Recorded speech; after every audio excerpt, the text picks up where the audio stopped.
I would really like to welcome you to this morning's live call, also recording for those of you who will be watching that. We will be talking about, chatting about, exploring the spiritual chamber of vitality as part of this extraordinary ascension process, and especially in the context of the last week or so, I think everybody has felt, you know, that buzz. So I really look forward to chatting to Candace about all of this. And if you have any questions, if you have any comments, please mention to us below. If there's anything you want us to talk about more, please let us know. And we just invite in the highest aspects of the highest levels of consciousness, 100% pure light, the most appropriate protection and guidance for your highest benefit today. And I'm really excited to be part of this series with Candace, just offering a few little simple tools and techniques and suggestions to those of you who are finding that you need a little bit of support. Over to you, Candace. Oh, thanks, Emma. Yes, welcome everybody. I can't believe today is the last chamber that we're going to be speaking about. So today's chamber is the chamber of spirituality, the spiritual chamber of vitality. So in a nutshell, I would honestly say that the spiritual chamber is kind of incorporating everything that we've kind of spoken about, because without the other three chambers, you're not going to have a very productive spiritual life anyway. So you can't take spirituality on its own. It's just not going to serve you very well. You can deem to be spiritual and do your spiritual practices, but if you are not nourishing your body, if you are not nourishing your mental health, if you are not checking your emotions, you're really going to struggle to facilitate having a good spiritual journey. So when we speak about the spiritual chamber of vitality, it's about really owning what that means to you. And first and foremost, it's about saying how much am I willing to invest in my spiritual growth? How much of my time, of my finances, of my resources, of what I choose to do, am I investing into my spiritual growth? Because it is an investment and it is important. It should be everybody's top priority. Ultimately, being here right now in an ascension lifetime, we all chose to come to this beautiful earth school, which is the hardest earth school you can possibly attend, in an ascension lifetime, to say this is the lifetime that in my physical body I am going to ascend either to the fourth or the fifth dimension. We're already in the baseline of the fourth dimension, which is just so exciting. So we have already achieved so much getting to this point, but we're not done yet. So ultimately, you know, very often within the spiritual community, you have people saying, oh, you need to be the best version of yourself. And that's true. Right now, there have been so many timelines and lifetime timelines. So if you imagine your trajectory as a human being, you've got multiple paths that you can choose. Within one decision, you can alter the course of your experience, and then again change it, and then again change it. And ultimately, when we talk about wanting to be in alignment with our highest timeline, we're talking about that timeline that ultimately connects us back to our divinity, that ultimate timeline that allows us to embody our truth, our God connection in the clearest, strongest way. So that's about kind of making decisions that are less on the wrong side, not that there's a wrong and right choice, because it's always an experience, but going, oh, okay, today I want to be in alignment with my highest timeline. What does that look like? What decisions do I need to make? What chambers do I need to sit in to work on that? And then progressing forward. And of course, there's going to be times where we stuff it up royally and go, oh, wow, okay, I feel like I've taken about 10 steps back. And that's the nature of ascension anyway, because it's about coming back to yourself and going, okay, back to the beginning again. What am I here to embody? What am I here to do? Am I connected to source today? If not, what do I need to do to bring myself closer to that connection? and it's all within you. It's nothing external to you. So obviously within spiritual practice, there's a lot of practices out there that you can do. And I know Emma and I've spoken about some of them in our previous calls, but it's about taking what resonates and embodying that as your practice, because it's not going to look the same for everybody. Everybody's spiritual practice is very, very different. So Emma, I wanted to hand over to you to speak about a little bit of your personal experience of what your spiritual practices are and how you operate for yourself. Thank you, Candace. Yeah, so I think the thing for me, and it'll be so different for everybody, is like I have changed the way that I interpret spirituality in the last few decades. You know, growing up in a very religious home with very sort of specific ways of how to do things, and then sort of in my 30s really just becoming more aware of something else that's out there. But in the more recent years, and I think the way that I spoke about the physical chamber, the mental chamber, the emotional chamber, this for me is the same. It's like, how do I nourish my soul? So in my logo, essentially, I've got P, M, E, and S. So physical, mental, emotional, spiritual. But it's also, for me, the S is about soul. And it is not a prescriptive thing. It's more that desire as opposed to require. So it's not about what am I required to do? Is there a desire in me to feel more whole, to feel more nourished on this other level? That's sort of that thing that can't always be named. You know, sometimes I go for a swim in the ocean and I bob around in the back line, and then just suddenly in that moment I feel one with my universe. I feel that there's like no separation between me and the rest of everything. And that is my spiritual moment. You know, for somebody else it might be when they're doing yoga, or when they're doing meditation, or when they're lighting a candle in their church or in their place of worship. So for me, it has just been more of a finding a deep connection with that thing that is the other. And that feels to me like it brings my soul alive. That in that moment, I feel like nothing is lacking, like, you know, nothing is wrong, that I can completely just become still in that. But in saying that, please don't get me wrong. Please don't think that I have just, you know, developed this incredible level of spirituality and now I just drop into that, you know, all the time. We are, as you know, in this physical body, and very, very often feeling very much like we're in the turbulent seas, like the waves keep crashing on us, you know. So there's lots of turbulence too. But then it's about, okay, what brings me that stillness? And I find it very useful to have a ritual.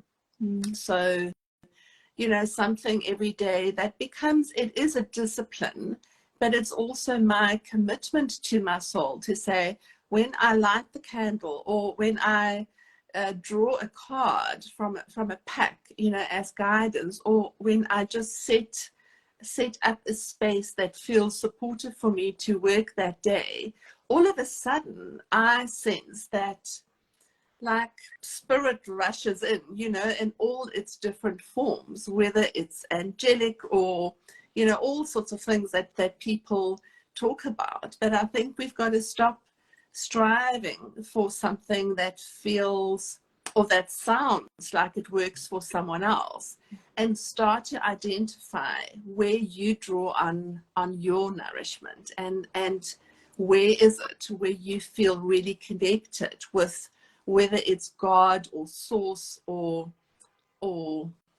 that word that sort of is much bigger than everything else.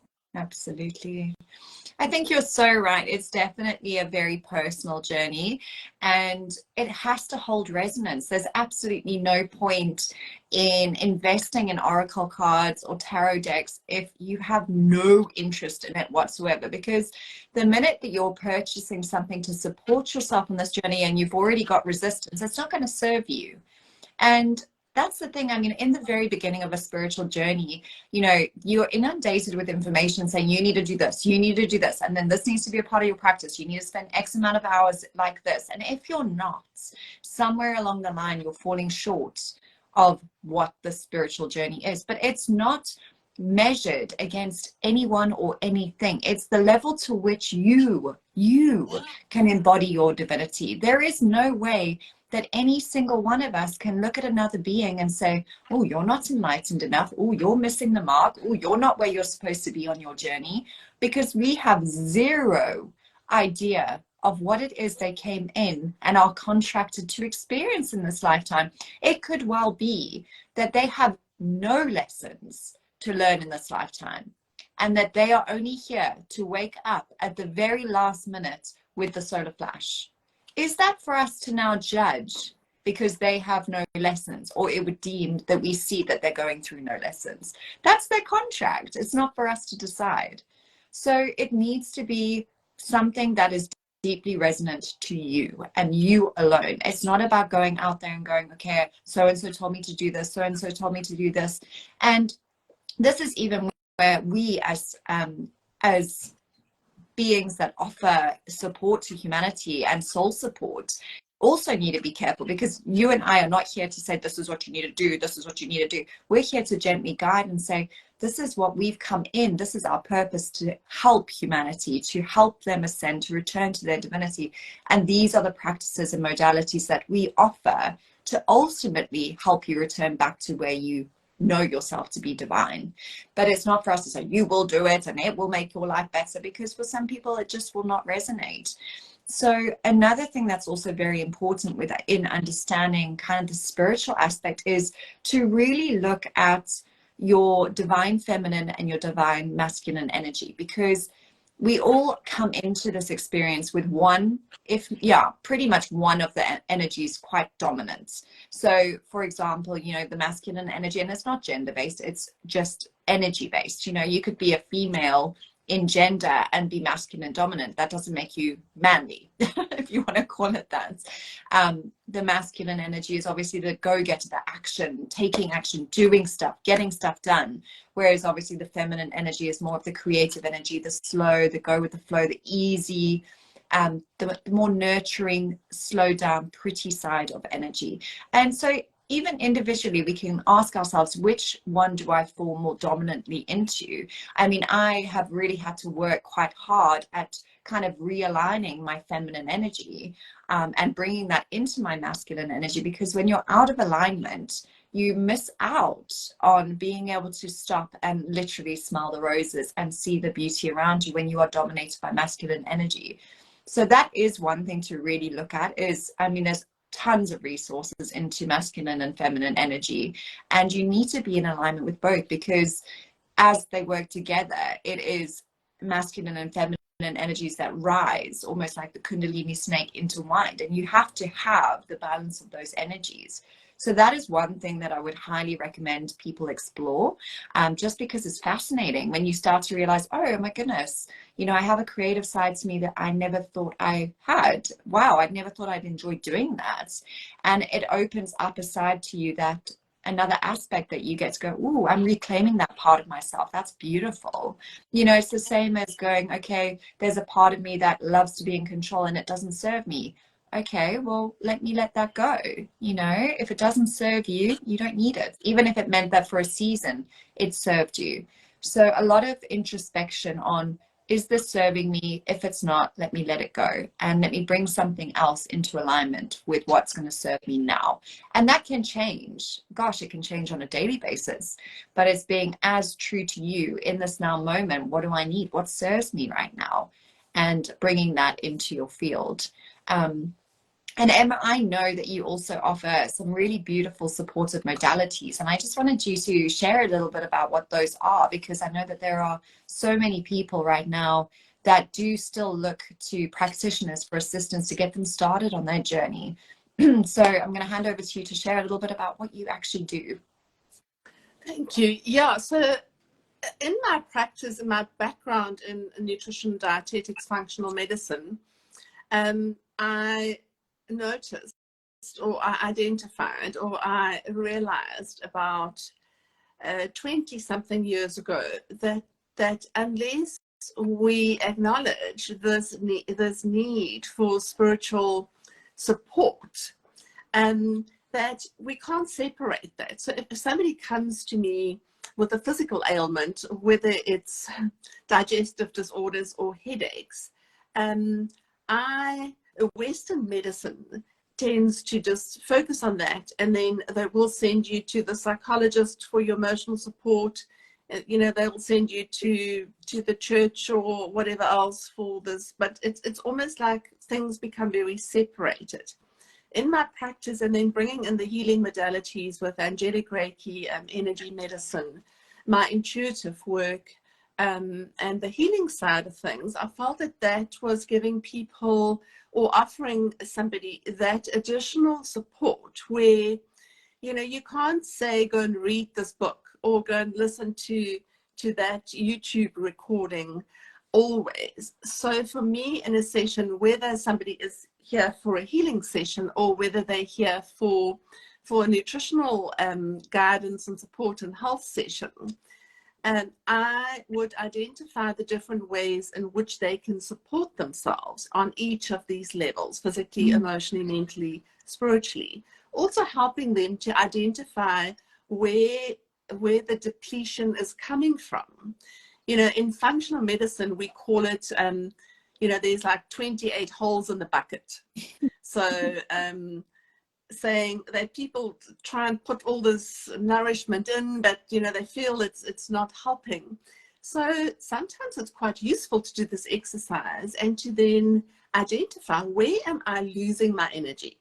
Where am I losing my charge? Where am I losing my vitality? And then it's sometimes easier to then say, okay, how do I support that? And that would be like, okay, which holes can I plug? Yeah. Which holes can I plug so that whatever I'm putting in? And I really like to be part of that journey with my clients, because that's very liberating. It's very empowering. It's like, okay, I've now identified where I'm losing my energy. Now it makes sense how I would choose to what I put back. And, you know, with the spiritual aspect, very much the same as with everything else. When you're eating a food and you feel dreadful afterwards, you've got stomach cramps, you feel tired, you've got a headache, that food has depleted you. It's disrupted your vitality. And in the spiritual realm of things, we can very much use the same analogy in saying, like, certain things that I do, certain rituals that I do, certain people I spend time with, will make me feel uplifted, will make me feel nourished, will make me feel alive. So those are the things that we can go after. And then maybe when we are with groups of people and we walk out of there and we feel completely and utterly wiped out, you know, that's a sign that soul, physical body, energy body has somehow been whacked, you know, over the head with something. And we can become more discerning. We can pay more attention to how we feel. For example, if you know that you're a highly sensitive person, you can just create some kind of an energy ritual where you imagine that you're in your golden bubble before you go into a shopping center, if you find the shopping center really stressful. Now, you don't need to go to somebody to do that for you. It's just that awareness. And I like to really tell people these things, or guide them to find out. These are the small things that if every day you're protecting your energy field better, not to say that nothing can come in, That is just that there's no loss of that vital source. And the breathing, like you have mentioned so many times, if we can just in that moment where we feel overwhelmed, take a few breaths, I find that it straight away connects you to this higher realm, you know, breathing into the earth. So that might help us with emotions. It might help us with thoughts. It might help us even physically. But we're inviting in this other practice that brings things together. And I want to put a course together. I would say 4 to 6 months course starting sometime in August, where I create a community for people, because it sometimes helps us to feel that we are a part of, that we're not walking this road alone. You know, if you're going to go up Everest and you have to do it on your own, train on your own, try on your own, you're going to get pretty much not very far. But when you're part of a community, there's always somebody who can say, I'm here. Today I'm feeling on top of things. Okay, I can see you tired. Let me encourage you. So if you want to be part of a community, really exploring these different chambers, yeah, let us know. And I would really love to develop something that I have offered something before, but I think the times are very different now. It's calling for something that's even more supportive. I don't know what you think.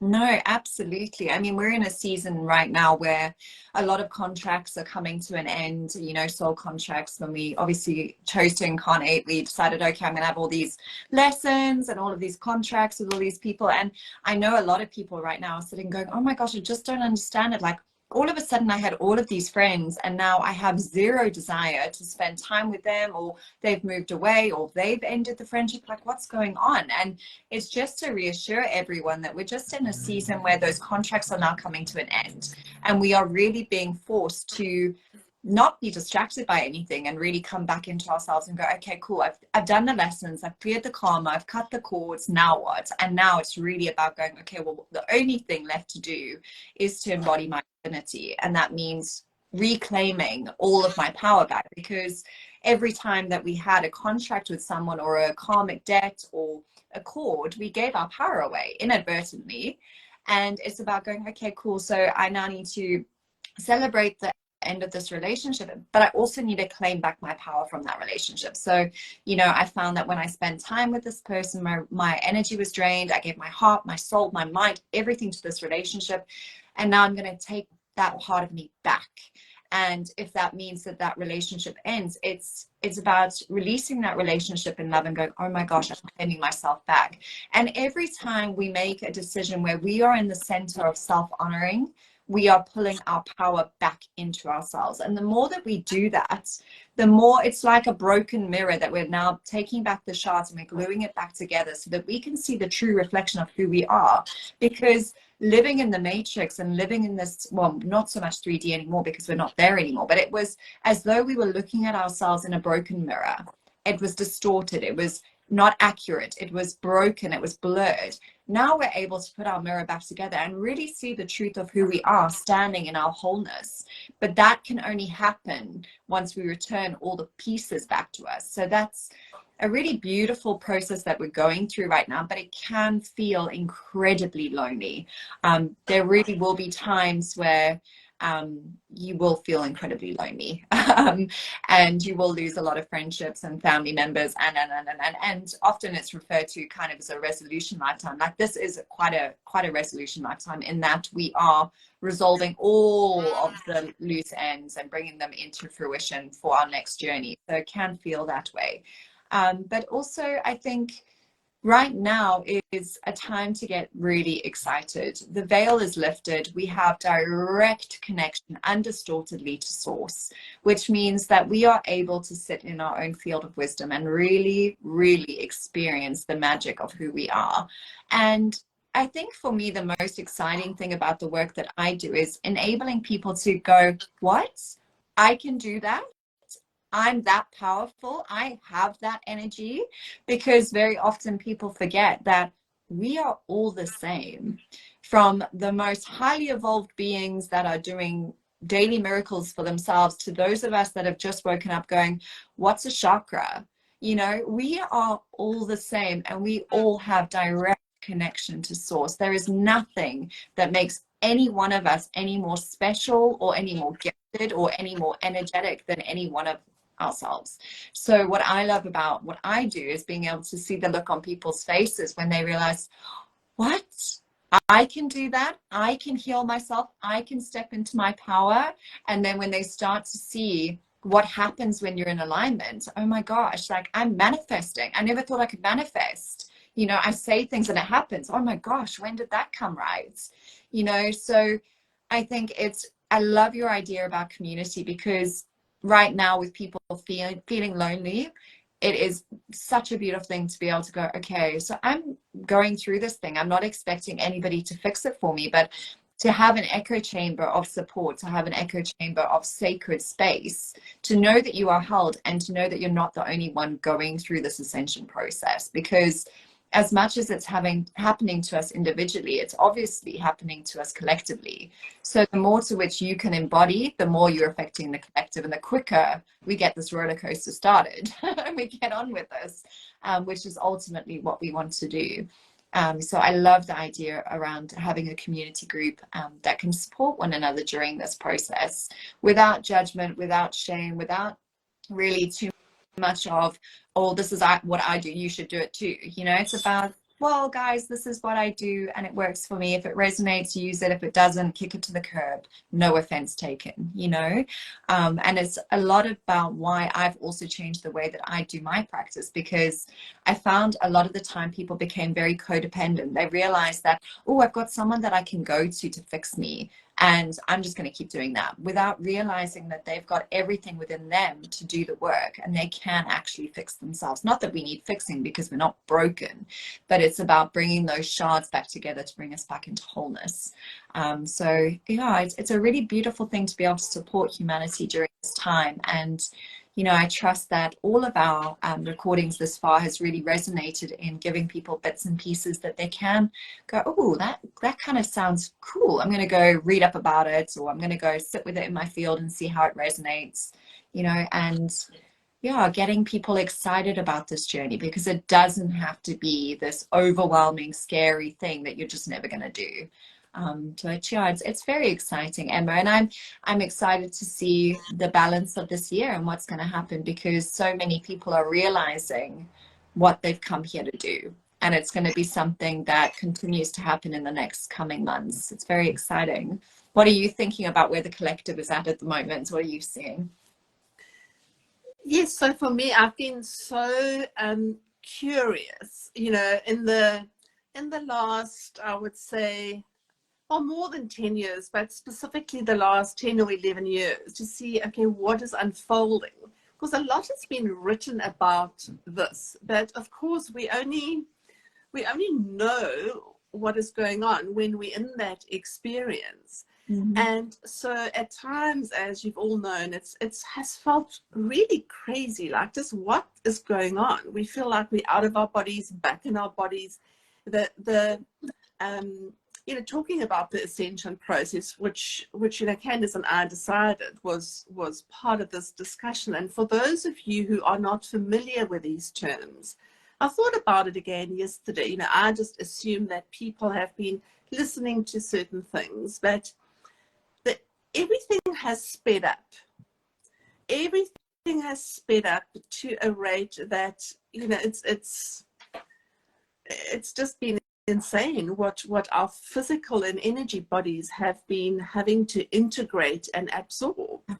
And I think about it like a computer. If you keep on upgrading the software of the main component in your laptop, and everything else has to now update to be able to communicate with that. But imagine that you do that update several times a day, every day, and everything else now has to learn, okay, how do I, you know, all these software updates going on all the time. And no wonder that for us as physical beings and energy beings, like we sometimes feel, okay, things are in alignment, but before that becomes familiar, the next thing happens, the next thing happens. So we've really been bombarded with a lot of light information that is forcing us to evolve.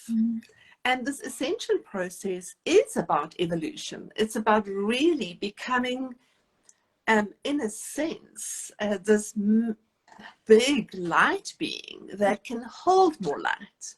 Absolutely. But in order for that to happen, you know, things get shaken up often so that we can get rid of residue that's taking up space. And I feel like this year, and especially now, in the last few weeks, last few months, I feel like this is a big tipping point, you know, that going forward from here is going to look very different.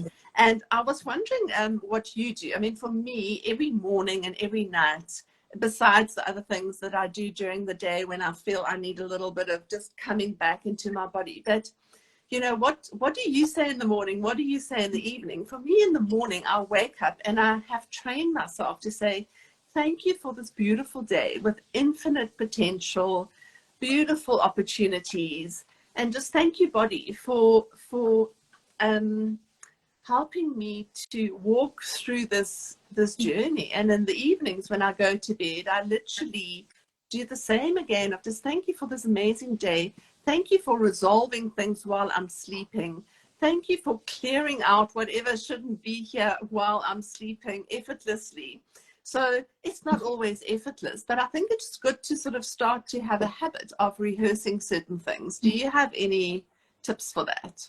So for me, just from a very personal experience, I tend to do it in the morning when I'm in the shower. So obviously waking up in the morning with gratitude in your heart is always a really good thing. But if you are like me and I've got 2 kids already telling me they want breakfast before I've even opened my eyes, it's a bit tricky. So I tend to take my time in the shower. So in the morning in the shower, you know, I'll thank Source for being able to cleanse my physical body and my energetic body. And then I'll close my eyes and I will imagine golden white light pulling up through my feet, all the way through my body, up to my crown. And then I'll make sure that I open my crown, because at the moment we are being inundated with light, that we need to make sure that we are allowing it to go through our bodies and into our energy field rather than it sitting in our head, because otherwise you're going to start feeling like you're getting headaches, migraines, becoming a bit of a pressure cooker. Allowing that space to be open in your crown. And then I always just say, thank you for allowing this energy to fill my energy field 3 feet above my head, 3 feet below my feet, 3 feet wide of my body, which is your entire energy field, and wrapping that light around me like a tornado for the next 24 hours, because I know in the next 24 hours, I'm going to replenish that energy again.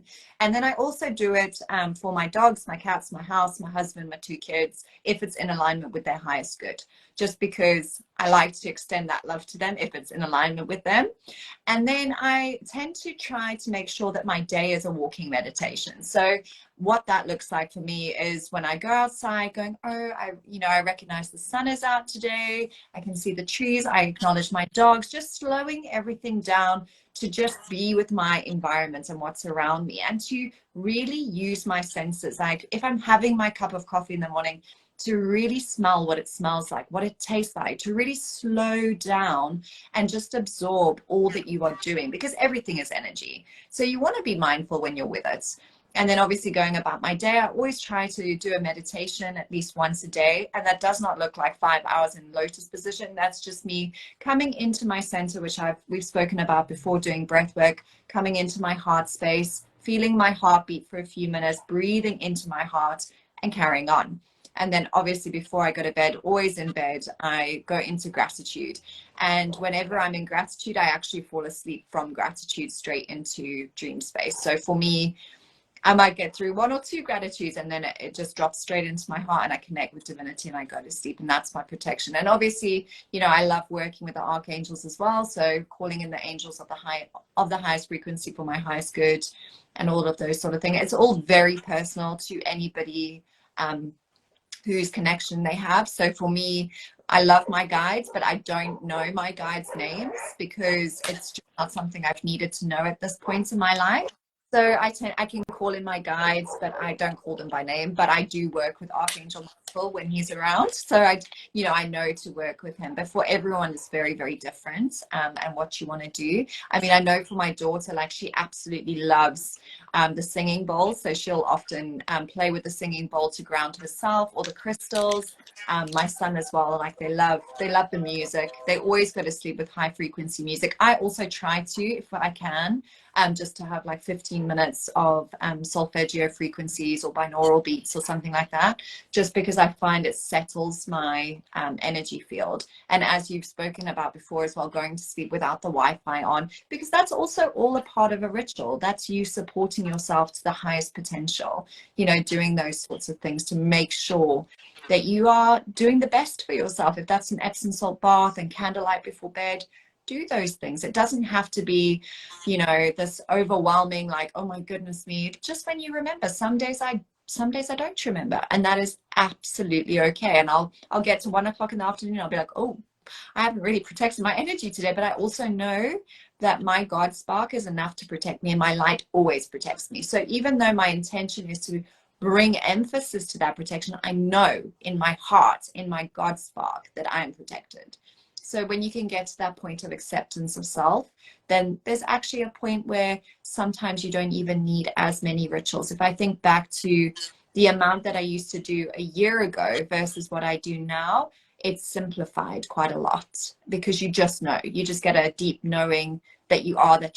And it's a beautiful place when you get into that. And it's also why I love working in the Akashic records, because the Akashic records, which is obviously the memories of your entire soul's incarnation, allows you to have a glimpse of those memories, to remind you of how expansive and how big you are. And I'll often go into my own Akashic readings and go, how best can I support myself today? And they'll say, how about trying this? How about trying that? How about trying this? And it is obviously something I offer to clients as well, to find out how they can best support themselves from their highest perspective. It's a lovely thing to do. But yeah, so that's what I do, Emma. Little bit of something to share there. Do you have anything else to add before we finish on? I know this is our last one, so I'm sure we can run over a little bit, so doubt anyone will mind. Yeah, I was just thinking about when we feel so discouraged at times, when we feel we're doing a lot of work, we're making a lot of effort, we are very committed to our spiritual journey, or we're very committed to our soul's experience, and to support that in whatever way we can, whether you've been doing it for years, or whether you've been doing it for days or hours. When we become so discouraged, and when we feel like things really just keep going wrong, don't doubt yourself and feel or think that you're doing things wrong. Just find a place to become centered. Maybe reach out to somebody who can give you information. Sometimes in terms of astrology, your chart, in your natal chart, you might be pounded, for that month, just by stuff.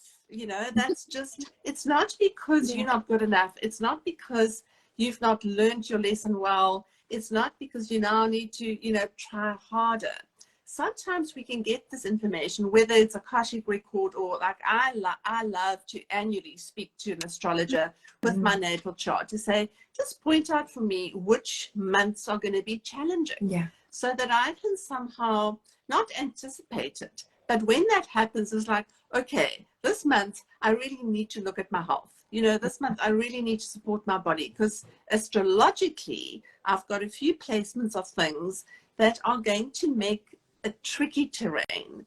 But it's then that we should really come back to something that feels very safe, very centered, whether it's a breath, whether it's the music you're playing, whether it's just that stillness. You might go on a retreat for a weekend. You might just go and sit on the beach and watch the sea. Sometimes those miracles of nature is something that brings us like, okay, I feel like I can just exhale and that I can just become mesmerized and attuned to something outside of myself, but that brings me back to peace and calm. Absolutely. And to just seek that out more. And I love that breath. I love to say to my clients, breathe in from the center of the earth, there where the roots of the trees are, the wisdom, and then breathe out from your heart. Then breathe out through your crown. I had somebody last week, an elderly lady with a lot of pressure on the top of her head, and I made her practice this breath a few times. She's like deep in her 80s, and she was like, oh wow, I can do that. I said, yeah, imagine that there's like a spout at the top of your crown, and when you exhale and that drops back into the earth. Simple. A simple technique, but just something that brings us back to, okay, I'm here. Today was pretty crap, but I'm doing it with courage and commitment and determination. Absolutely. And I think it's also remembering that we chose to come into this experience. We chose the challenges we were going to face. We chose the lessons that we needed to go through. And our purpose here is the pain, that to master the thing that is of greatest pain. That is our purpose, because once we master that, then we have basically become the greatest ripple, the greatest force to be reckoned with. So I think it's also just remembering just that the fact that we have the awareness around that we're in an ascension period, that we are light beings, that we hold energy, that is already enough. Ascension is happening to your physical body, whether you wanted to or not. There is no stopping it. So the fact that we are doing this consciously it's a privilege, but it's also, wow, like, can we take a moment to really appreciate how damn amazing we are, because we're doing this with our eyes wide open. There's many people that don't even know what's going on with their bodies, and they're going, oh, I'm sick, I'm riddled with this dis-ease, and falling back into the matrix. We're going, oh my goodness me, what a celebration, what a joy to know that for a few moments I have ascension symptoms, but I'm ascending. Oh my gosh, that's okay. I can allow for this. But it's also, when I find that things are getting very overwhelming, it's just about going, okay, how can I right now, what is the lesson in this? How can I move through this with ease? And if it means that I literally just have to stop what I'm doing right now and actually take a few moments away from the situation to go and breathe and remember that I am safe in my physical body, safe in where my home is, which is inside, and then come back to it, then that's what I'm going to do. Because right now, the only thing that is a priority is our ascension. And yes, I know everyone's going to say, but I've got a job and I've got a house and I've got bills to pay. But at the end of the day, none of that actually matters in the grand scheme of things. So if we can start to look at our lives and go, okay, well, where am I putting my energy where it's not being served, like it's not serving me or it's not serving others? You can start to claim that back to now putting it into your pot. Let me take time for myself, because a lot of the time people say, but I don't have time for personal growth. Well, how much time are you spending scrolling on Instagram, watching menial stuff on TV? You know what I mean? Like, there's a lot of time. We have a lot of time that we spend not investing in ourselves where we could be. So very often people will say to me, I don't have the time. But you do. You do have 2 minutes before you close your eyes at night when you're already in bed lying down to take 2 minutes to connect to yourself. You do. And it can be done whilst you're in the shower or on the toilet or driving your car. It doesn't have to be time as we think it needs to be. It can be on the move. So yeah, I just really encourage people to, it's so often that people will go and get their gym contracts. They'll go for their monthly facials. They'll make sure their nails are up to date, which I love. If that's your way of self-care for yourself, great, do that.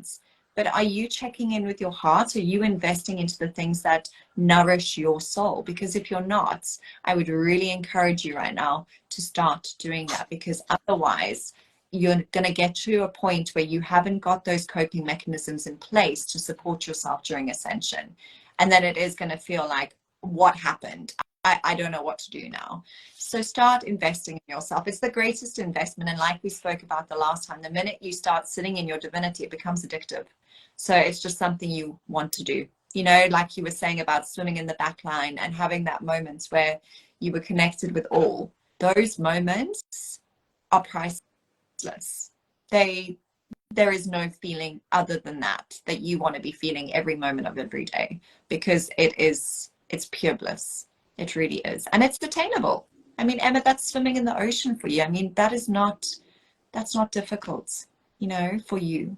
And for me, I mean, I enjoy my breath work. For me, that really is where I find that connection to wholeness as well. It costs nothing, you know? And also, self-compassion, self-love can sometimes sound almost as like a little bit out of reach, and people struggle with the idea of self-love. Not everybody, but there are many people who think, no, you're telling me to love myself. No, like I'm not good at that. Yeah. But self-compassion might be a little bit easier to consider. And at this time, we are really required to be very compassionate with ourselves, to really have a lot of patience and empathy with that part of us that is at times really struggling, at times feeling extremely alive, at times feeling like I just actually can't do another day of this.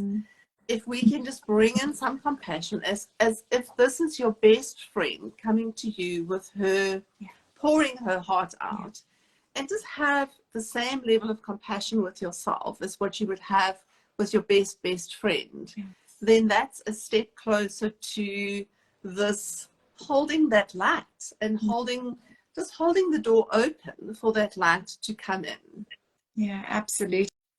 I think it's, you know, we've lived in a life where separation has been kind of the key agenda to keep us separated from ourselves, separated from source, separated from the power of love. But that is no longer. So to really, be compassionate with ourselves and truly love the fact that we are love, you know, but really embody that. It took me a long time to really embody that. What do you mean? Like, I'm love, like I'm connected to source, I'm a fractal of God, like what? You know, and even still there's days where I'm like, no, I'm not that big, I'm not that powerful. And it's about coming back in and going, yes, you are. And it's not an ego thing, it's the truth of who you are in your organic template. And the more that we accept that, the easier it becomes to go, okay, out of this power, I can X, Y, and Z, you know. But absolutely, self-compassion is so important during this time, and remembering that we're still human. You know, we haven't ascended yet. We're in the process. So be kind to yourself, realize that you're still human, and do the best that you can, and live now moment to now moment. There is no point in trying to plan the next 10 years because things are changing rapidly and very, very quickly. So try and become now moment focused. It really will serve you really well to just appreciate what you have right now. It's really important. But Emma, I think we're going to have to finish off soon. Otherwise, this is going to become a very long recording for people to catch on the replay. But I'm so excited to hear all about what you are going to be creating for a community space and the courses coming up. And we will definitely continue sharing on our platforms about the next series we're going to do as and when it comes up over the next couple of weeks. I know Emma's off to Portugal, so I hope that you enjoy the sun and the sea and the rays. And I got my passport arrived this morning. Like, I mean, how, you know, sometimes you have to just trust. And I just thought this time I'm not going to go into all kinds of doubts and whatever. So my passport arrived today. I'm traveling on Thursday. So it's like, thank you. You see, surrender. Oh my goodness me, that is so exciting. But Emma, on my Instagram page, on Candace Instagram's page, we've got the recordings on my page in my link tree. I've also got the links to my YouTube channel. There's a few other recordings around nutrition and living healthily and detoxification and a few other things. So there's a lot that one can listen to. There's a lot of resources. Just make sure that you go and find those little bits of information that can be supportive for you, and please let us know in the comments what you would like to know more about. If there's any particular theme you want us to chat about. And Candice mentioned perhaps when I come back, I'm not sure if you want to do it while I'm away, the question and answer session. Yeah. But you know, we can always do that, and I think we should do it actually in the evening, because I realize a lot of people are at work, so they struggle to attend the live. But we can do if you that. would like something like a question and answer and just conversation around things, we can do that. That would be amazing. I think that would serve greatly. And I know there's a lot of people that have asked. So yes, let's definitely schedule that in for when you're back. But I hope that you have the most beautiful holiday, and we will get this recording up as soon as possible. But thank you everyone for being here, and to everyone catching this on the replay. I hope that you have enjoyed this little mini series. It's been a pleasure to share it with